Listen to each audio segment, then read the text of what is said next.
This is all based on the most official timeline we have, according to an investigation by the Texas House Committee. The 18-year-old gunman, having just shot his grandmother earlier in the day, arrives at Robb Elementary School at 11:28 a.m. He crashes his car in a ditch and fires 3 rounds at 2 witnesses. They are unharmed and call 911 as the gunman approaches the school. 1 minute later, a teacher who propped a door open on the west side of the building spots the shooter and immediately shuts the propped open door and also calls 911. This is according to surveillance cameras that also spot her alerting students to stay in their classrooms. You might recognize this as the first, let's call it inaccuracy that the police initially told about the shooting. In the aftermath of the event, the director of the Texas Department of Public Safety, Stephen C. McCraw, claimed that the door had been left propped open by this teacher. This was later proven false by the aforementioned security footage. However, the door did not lock once shut. Now, the time the shooter spent outside the school changed drastically as well. On May 26th, 2 days after the event, the Texas Department of Public Safety claimed the gunman was outside the school for 12 minutes. A day later, they would change that to just 5 minutes. There was also conflicting information on the school resource officer. According to Sergeant Eric Estrada, no time to dwell on that name, unfortunately, I'm sorry. When the school shooter got to the school, he initially encountered a resource officer and dropped a bag of ammunition. Like a physical bag that I imagine this officer saw. Estrada would also claim the shooter wore body armor, which we later learned he was not wearing.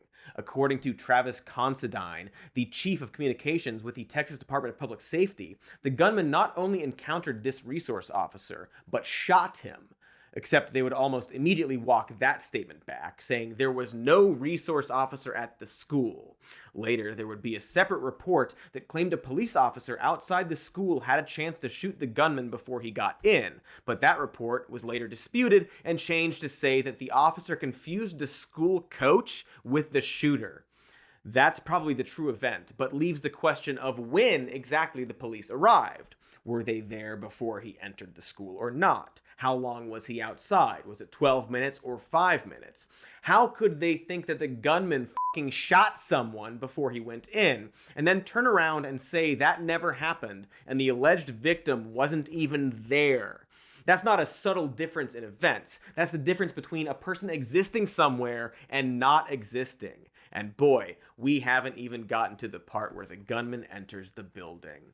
For context, the information we're grappling with heavily involves the span of time between the event on May 24th and a briefing by the Texas Department of Public Safety on May 27th, and how during that time the cops changed their story at least a dozen times. For example, here's Lieutenant Chris Olivares describing the police's first attempt to enter the school. They tried to make entry into the building. They were met with gunfire by the suspect, by the shooter. Some of those officers were shot. So at that point, they began breaking windows around the school, trying to evacuate children, teachers, anybody they could, trying to get them out of that building, out of that school. What we do know at that point, the shooter was able to make entry into a classroom, barricaded himself inside that classroom, and again, just began shooting numerous children and teachers that were in that classroom. Nearly everything he just said there was false. It says here, false. Like, you know how things can be true? This wasn't that.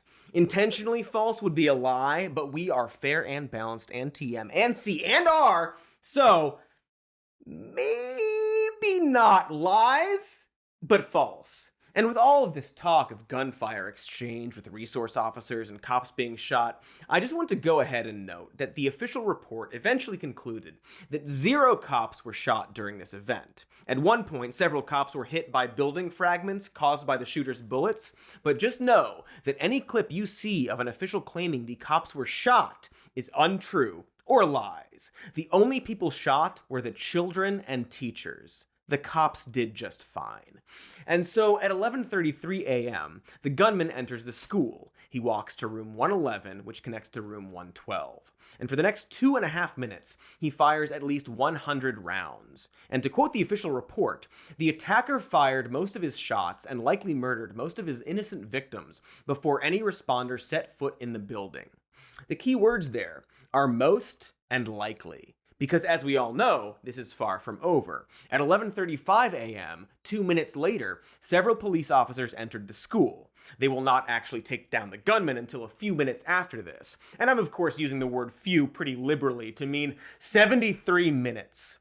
This is of course the span of time that got the most attention, although I really need to stress how goddamn sketchy everything until this point also was, and how everything that cop said about police having a shootout with the suspect before he entered the school was a lie. Or again, maybe he misspoke. Or rather, maybe he misspoke twice in 2 different interviews. Local law enforcement engaged with him before he entered the school? Right, so we had local law enforcement from Uvalde Police Department, one of the school police officers, as well as state troopers that arrived on scene. They were the initial officers on scene. They heard the gunfire. They were met with gunfire as they encountered this gunman who was able to shoot 2 police officers. Non-life-threatening injuries. They are stable. They are out of the hospital. But at that point, they were at a disadvantage because the gunman was able to make entry into a classroom, barricaded himself inside that classroom, and then that's when he just started shooting children and the teachers that we talked about, 2 teachers that were killed inside that classroom. Once again, that's Lieutenant Chris Olivares telling CNN the exact same false story of lies that he told the Today Show. You might also have caught the word barricade in there, as in the suspect apparently barricaded himself in the classrooms. This is also a lie, as in not true. While the gunman did fire shots at the door several times to ward off cops, the classroom doors were unlocked the entire time. I repeat, they were unlocked.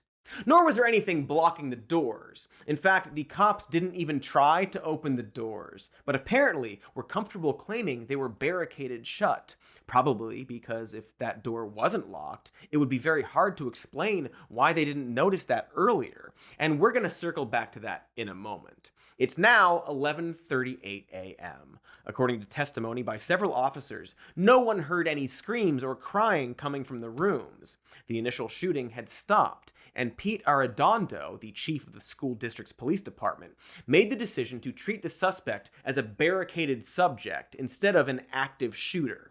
You know, despite the fact that he wasn't at all barricaded. But sure, you could argue this was a reasonable plan at the moment, except, as the report states, the approach never changed over the course of the incident, despite evidence that Chief Arredondo's perspective evolved to a later understanding that fatalities and injuries within the classrooms were a very strong probability. And when we say strong probability, it should be noted that students in the classroom called 911 6 times between now and when the shooter was killed. Not that we need to, but to once more quote this report, given the information known about victims who survived through the time of the breach and who later died on the way to the hospital, it is plausible that some victims could have survived if they had not had to wait 73 additional minutes for rescue. Really can't stress this enough. After the initial shooting, it took the police 73 minutes to confront the shooter, which according to Greg Abbott and police officials at the time counted as a quick response where they engaged immediately with the suspect. But bottom line is that law enforcement was there. They did engage immediately. They did contain him in the classroom, and they put a tactical stack together, in a very orderly way, and of course breached and assaulted the individual. And it is a fact that because of their quick response, getting on the scene, being able to respond to the gunman and eliminate the gunman, they were able to save lives. 73 minutes. What they're referring to there is 73 minutes. If it took Domino's 73 minutes to chauffeur your awaited pizza, you would demand consequences. There's no job where you can define immediately as over an hour, especially when actual lives are on the line. So at this point, it's important to note that not all of the inconsistencies here are malicious in nature, or rather, they might not be. For example, the classroom door did have a steel frame designed to make it hard to breach from the outside, if the door was locked, which it wasn't. And so maybe that was interpreted to mean it was barricaded. This isn't to defend the cops so much as to say that the false reporting we saw was likely a combination of people playing telephone and, perhaps more so, people trying desperately to hide their incompetence. Hey, thanks for watching that clip. Here's the evergreen end plate to ask you to like and subscribe. It's any day of the year where you are.